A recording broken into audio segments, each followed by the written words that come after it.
Welcome to today's deep dive. We are tackling a topic today that might just make your skin crawl a little bit. Oh, definitely. A lot of people are not going to like this one. Yeah, but I promise you, by the end of this conversation, you are going to feel so much more empowered and, honestly, a lot less paranoid. Right. Knowledge is power here. Exactly. So we're looking at a comprehensive guide to black widow spider safety in California. hmm And this is provided by the team over at Simple Pest Management. Our mission today is to cut through all those, creepy crawly urban legends. There are so many of them out there. So many. We really want to understand the actual biology of what we are dealing with and learn how to coexist safely with one of California's most infamous residents. Yeah, because they aren't going anywhere. Right. And really quick, before we get into the thick of it, if you enjoy this kind of in-depth practical content, take a second right now to follow and like the show. It really makes a huge difference. It totally does. It tells us what you want to hear more of. So getting into it, this guide from Simple Pest Management is just a gold mine. It really is. I mean, they cover everything from the sunny borders of San Diego all the way up to Placer County. Yeah, they really know the whole state. And they deal with these arachnids every single day. Yeah. Which means they know exactly what they're talking about. They see the real-world behaviors of these spiders, not just, what's written in textbooks. Okay, let's unpack this, because before we get to the terrifying venom and the dark corners of your garage, we have to talk about the author of this guide. Oh, I know where you're going with this. I was reading through the source material, absorbing all this serious, potentially life-saving information, and then I checked the author bio. Right. This comprehensive guide was written by Theodore Augustus Paul Chi. Which is a very distinguished, almost Victorian-sounding name. Very distinguished. It's the name of the chief bedbug officer at Simple Pest Management. Which is such a great title. But Theodore, or Teddy for short, is actually a mini Bernedoodle. A dog. Yes. He's a dog currently in training for scent detection. I love that detail so much. It really brings a bit of levity to what is undeniably a heavy topic. Totally. But while Teddy the dog handles office morale, the human professionals behind this guide have compiled some seriously vital data. Yeah, we should clarify that. Humans wrote the data. Right. We are talking about a highly medically significant arachnid here, and the human experts at Simple Pest Management have given us the exact playbook on how to handle it. So true. And we have to start with identification, because not every spider hanging out in your tool shed is a black widow. Right. Most of them aren't. And interestingly enough, not every black widow is actually dangerous to you. The guide makes a massive point of clarifying that we really only need to be worried about the females. Yes. Why is she the only one we're stressing over? What's fascinating here is that it all comes down to basic anatomy and physics. Okay. The female black widow is the only one with fangs that are physically robust and long enough to actually pierce human skin. Oh, wow. Yeah, they're the only ones that can inject venom deep enough to affect us. The males and the juveniles might have venom, but they simply aren't a mechanical threat to us. Their fangs are just too small? Exactly. Their mouth parts are just too tiny to do any damage. That makes total sense. So if we are looking for the female, we need to know her exact description. And the text paints a very clear picture. It really does. She has a shiny jet black body. She's about half an inch long. But if you include those long, slender legs, her total leg span can reach up to 1.5 inches. Which is bigger than a lot of people realize. Yeah. And of course, she has that famous bright red or orange hourglass marking on the underside of her abdomen. The classic warning sign. Right. And the guide uses this incredibly vivid analogy. It says her large, round abdomen looks like a black grape or marble. Ooh, that is a visceral image. Right. That visual instantly clicked for me. You can just picture that tight, glossy surface. It's a perfect description because it captures how distinct they look from your average fuzzy house spider. They are not fuzzy. No, not at all. But what's fascinating here is that the famous hourglass isn't always picture perfect. Really? Yeah. Nature loves a variation, and this is where people get tripped up. Oh, man. The guide notes that sometimes, instead of a complete symmetrical hourglass, you might just see two separate red or orange triangles facing each other. So it's like a broken hourglass. Exactly. Sometimes it's just a couple of red dots. And young females, the ones that aren't fully mature yet, might even have red or white markings on their backs in addition to that belly marking. Okay, so you absolutely cannot just look for a flawless hourglass and assume you're perfectly safe. if the shape is a little off. No, definitely not. Yeah. You can't be out there grading their hourglasses on a rubric. That's terrifying. And the crazy thing is, if you saw a male or a baby black widow, you probably wouldn't even recognize it. You'd think it was a completely different species. Really? Yeah, they look drastically different. The harmless males are only about half the size of the females. They're much lighter in color, usually a dusty brown or gray, Yeah. and they have lighter streaking on their abdomen along with red or orange spots. So no jet black, shiny grape look for them? Nope. They also have much longer legs relative to their tiny body size, so they look a bit spindly. And the babies, they aren't just miniature black grape. Not at all. The juveniles start off tan, gray, or brownish, and they have these distinct white, orange, or red bands and spots on their abdomens. Sure. They almost look like they have racing stripes. Racing stripes, that sounds almost cute, which is deceiving. Highly deceiving. As they mature and go through successive molts, shedding their exoskeletons to grow, they gradually darken. It's only after several molts that they get that characteristic adult coloring. Okay, here's where it gets really interesting for me. It's not just about looking at the spider itself, it's about looking at their real estate. The webs. Yes. The web is a massive giveaway. If you picture a beautiful, symmetrical, spiral spider web covered in morning dew. The kind you see on Halloween decoration. Exactly, forget it. That is an orb weaver, not a black widow. Black widow webs are totally chaotic. They are a mess. The guide calls them disorganized, tangled, three-dimensional cobwebs. But there's this one creepy, specific detail from the text that gave me absolute chills. The sound? Yes. Their silk is incredibly strong and sticky, and if you disturb it, it actually makes a distinct crinkly sound. Yeah, that crinkly sound is a brilliant diagnostic tool for homeowners. It's so unsettling to think about. It is, but because the silk has to be structurally strong enough to catch and hold much larger thrashing prey. Like what? Like beetles, or even small vertebrates sometimes. What? Or it has a totally different tension and tensile strength than a standard house spider's web. It's almost like ripping apart incredibly fine Velcro. Ripping fine Velcro.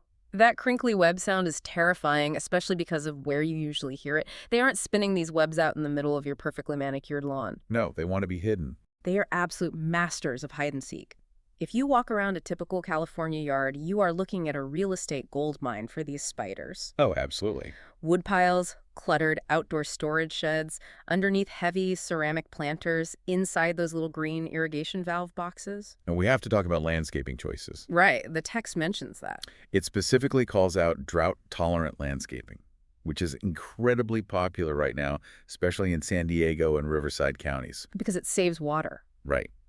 But those rock gardens and decorative stones create thousands of tiny, protected, thermally insulated gaps. Like a luxury condo complex for a black widow? Exactly. It's perfect for them. And the geography of California plays a huge role in how active they are, right? Climate factors are everything. In those warmer southern regions, San Diego, Riverside, Los Angeles, the ambient temperature stays high enough that black widows can actually be active and breeding year-round. Year-round. They never take a break down there. They thrive continuously. But if you move further north into the Central Valley or up to Sacramento and Placer counties, their activity typically peaks during the warmer months, from spring through the early fall. Okay, so they do take a break in the winter up north. They'll overwinter and hide during the cold months. And if you live near agricultural areas, which are common across all these regions, you are going to see significantly higher populations. Just because of the bugs. Exactly. Farms support massive populations of the insects that widows prey on. But they don't just stay outside in the rock gardens. And this is the part that makes everyone want to burn their house down. The indoor intruders. Yes, we're talking basements, crawl spaces, and the absolute classic. The cluttered, dark corners of your garage where boxes have been sitting for 3 years. If we connect this to the bigger picture, the psychology of the spider explains exactly why they hide where they do. Okay. Black widows are highly secretive, almost agoraphobic creatures. They just want to be left alone. Their entire survival strategy relies on finding dark, completely undisturbed places where they can spin that messy web and just wait for prey to stumble in. Right. They want zero foot traffic. They don't want to be out in the open where a bird or a wasp could get them. And that desire for isolation completely explains the scariest detail in the entire source material. Because they want dark, undisturbed hiding spots, they often set up camp inside shoes. Yeah, shoes, Gardening gloves. Old work jackets that have been left sitting on a garage workbench. The guide points out that a massive percentage of bites happen precisely when someone just slides their foot into an old boot without checking it first. It's an accidental encounter, and it's purely defensive. From the spider's perspective, I guess. Right. The spider is tucked away in what it thinks is a safe cave, your boot. Suddenly, a giant foot crashes in, the spider is trapped against your skin, and it bites because it thinks it's about to be crushed. I'm literally going to shake out my shoes for the rest of my life. It's a very good habit to have. But let's play this out. So what does this all mean if the worst actually happens? You disturb the dark corner, you put on the wrong glove, and the bite happens. Okay. The text says the initial incident might barely even register. It describes it as a tiny pinprick. You might just see 2 faint fang marks, but some people don't even realize they've been bitten right away. They just think they brushed against a thorn or something. Exactly. That delayed realization is incredibly common, and it's highly deceptive. The reason for it comes down to the nature of the venom itself.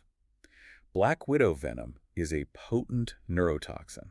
Unpack that for us, because people hear the word venom and they picture their arms swelling up and turning black like a rattlesnake bite. Right, a rattlesnake has a hemotoxin, which destroys tissue and blood cells locally at the site of the bite. Right. A neurotoxin is completely different. It doesn't melt the tissue around the fang marks. Instead, it enters the bloodstream and directly hijacks your nervous system. Wow. It forces your nerve endings to dump all of their neurotransmitters at once, specifically the ones that control muscle contraction. So your muscles just start firing on their own. Essentially, yes. Yeah. Within about an hour of that initial, totally mild pinprick, you will start to feel localized pain, redness, and swelling at the site. But that's just the alarm bell ringing.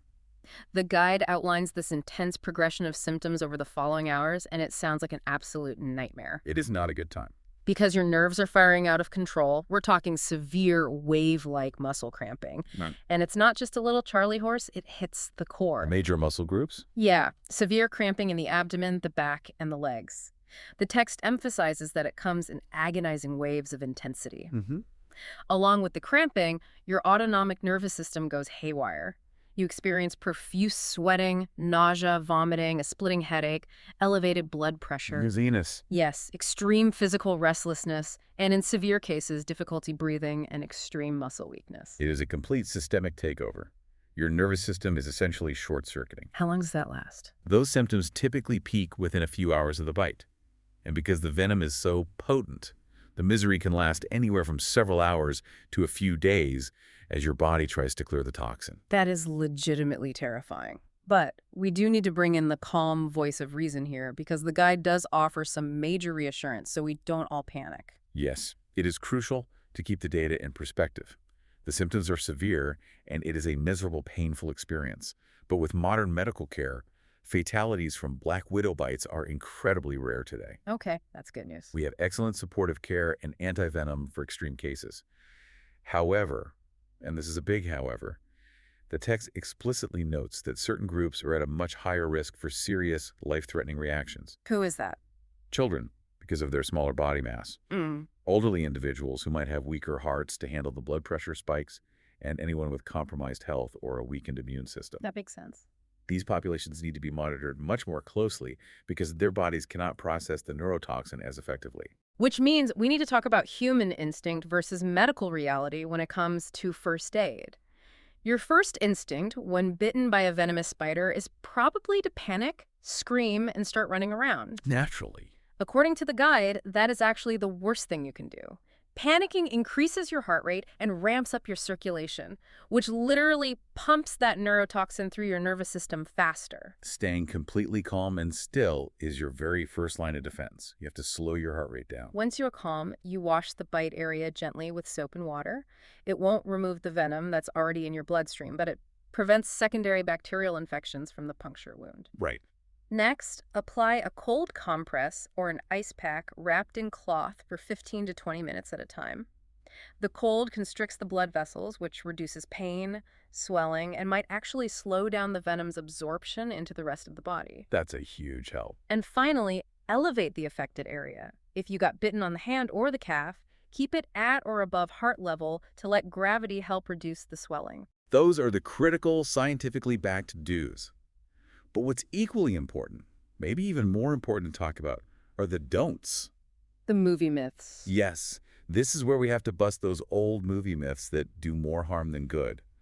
Do not, under any circumstances, apply a tourniquet. No tourniquets. The guide stresses that cutting off blood flow can cause severe tissue damage and limb loss.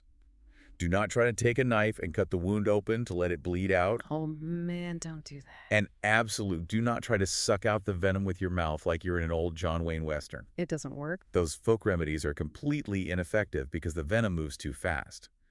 And you will only cause a massive secondary infection by introducing the bacteria from your mouth into an open wound. Good to know. The guide also warns against applying heat. You might think a hot towel sounds soothing for muscle cramps, but heat expands the blood vessels and actually increases venom absorption. Makes it worse. Yeah. And finally, avoid taking aspirin for the pain because aspirin thins the blood and could potentially worsen any bleeding issues. Exactly. And all of those specific first aid steps lead up to the absolute golden rule from Simple Pest Management. Seek medical attention immediately. Do not wait. You can call your doctor, go straight to the nearest emergency room, or call Poison Control at 1-800-222-1222. The guide is very firm on this.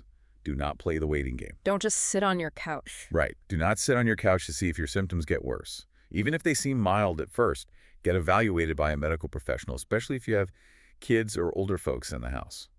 Oh, and the text mentions that if you can safely snap a photo of the spider with your phone or trap it under a glass without risking a second bite, that helps the doctors confirm the treatment. That makes sense. But do not delay your trip to the ER to play amateur detective. Your health comes first. The spider's mugshot can wait. All right, so we know what they look like. We know the architecture of their webs. We know why they hide in boots. And we know how to handle a bite. But let's pivot to defense and prevention. How do we make our homes so completely inhospitable that these spiders take one look and decide to move to the neighbor's house instead? The ultimate goal. The guide is full of actionable, clever lifestyle changes. First, you have to reduce their outdoor habitat. Keep your wood piles elevated off the ground, put them on racks, and keep them well away from the actual foundation of the house. Clear out that leaf litter, too. Yes, clear out leaf litter and brush where they like to hide. But here is the tip I found absolutely brilliant. Switch your standard outdoor porch light bulbs to yellow bug lights or sodium vapor lights. This raises an important question about how micro-ecosystems work right in our own suburban backyards. Let's hear it. Spiders don't just hang out on your porch because they like the architecture. They go where the food is. Standard white outdoor lights act as a beacon, attracting massive swarms of flying insects, moths, beetles, mosquitoes. The buffet. That insect buffet in turn attracts the black widows looking for an easy meal. By changing the light spectrum of your fixtures to yellow bug lights, you are invisible to most of those prey insects. That is so smart. If you attract fewer prey insects, you attract fewer black widows. It is a simple, highly effective preventative measure that breaks the food chain at the source. The guide also hits hard on smart storage and changing our daily lazy habits, the ultimate solution to garage storage. Ditch the cardboard boxes. Oh, spiders love cardboard. They really do. They love the little corrugated gaps in cardboard, and they can easily slip into the folded flaps. Use hard, sealed plastic containers instead. And we have to build new muscle memory. Always, always shake out your shoes, boots, and gardening gloves before putting them on. Just tap them out. Turn them upside down and smack them together. And if you are going into a dark shed or reaching deep into a garage corner, don't just blindly stick your hand in there. Use a flashlight. Use a flashlight to check for those messy, crinkly webs first. Those small, deliberate habits make a massive difference. But there are times when your personal defense strategy simply isn't enough, and you are outmatched. When to call the pros. Exactly. The guide is very clear on when you should stop trying to handle it yourself and call Simple Pest Management. If you are finding black widows inside your actual living space, your bedroom, your kitchen, it's time to call. For sure. If you discover multiple spiders in the garage, or worse, you spot those little round spiky egg sacs, which indicates you have an established reproducing population, call the pros. Yeah. One egg sac can hold hundreds of baby spiders. Hundreds. Yeah, no, I'm calling. Or as we emphasized earlier, if you have vulnerable family members living with you, you shouldn't take the risk of handling it yourself. And what's great is that the text explains the professionals don't just come in with a canister and blindly spray chemicals everywhere. No, it's a science. They do a highly targeted, thorough inspection to find the specific harborage areas. Basically, those hidden microhabitats and structural gaps where these spiders feel perfectly safe enough to nest and breed. They treat those target populations directly. They destroy the egg sacs. And crucially, they manage the prey insect populations that are drawing the spiders to your house in the first place. Plus, they monitor the property long term to make sure the problem is actually solved, not just paused. Before we wrap up, I think there's a really fascinating concept to mull over here. Let's hear it. Our intense fear of spiders, arachnophobia, is an evolutionary trait hardwired into our DNA from millions of years ago, back when our ancestors lived outside and venomous threats were a constant, everyday killer. That makes sense. That fear kept us alive. Yet today, sitting in a modern California suburb, you are statistically far more likely to be seriously injured by the lawnmower sitting in your garage than by the black widow hiding behind it. Wow. It really makes you wonder if our deep-seated primal fears are completely misaligned with our modern reality. Even when the threat is hiding right inside our gardening glove, consider how a creature less than 2 inches wide can fundamentally alter how we interact with our own homes. It's crazy. It forces us to be mindful, to respect the hidden corners of our environment, and to remember that even in highly developed California suburbs, we are still sharing our space with the wild. That is such a wild perspective. We are carrying around caveman fears while dodging modern appliances. We have covered a massive amount of ground today, from identifying that shiny black marble-like abdomen, to listening for the Velcro sound of the web, to understanding exactly how a neurotoxin hijacks the body. We really did. If you want to keep your home safe, manage that evolutionary fear, and ensure your space is spider-free, make sure to follow Simple Pest Management on social media and visit www.simplepest.com to learn more about their comprehensive services. A great resource. Stay safe out there, always check those old gardening gloves, and we will catch you on the next deep dive.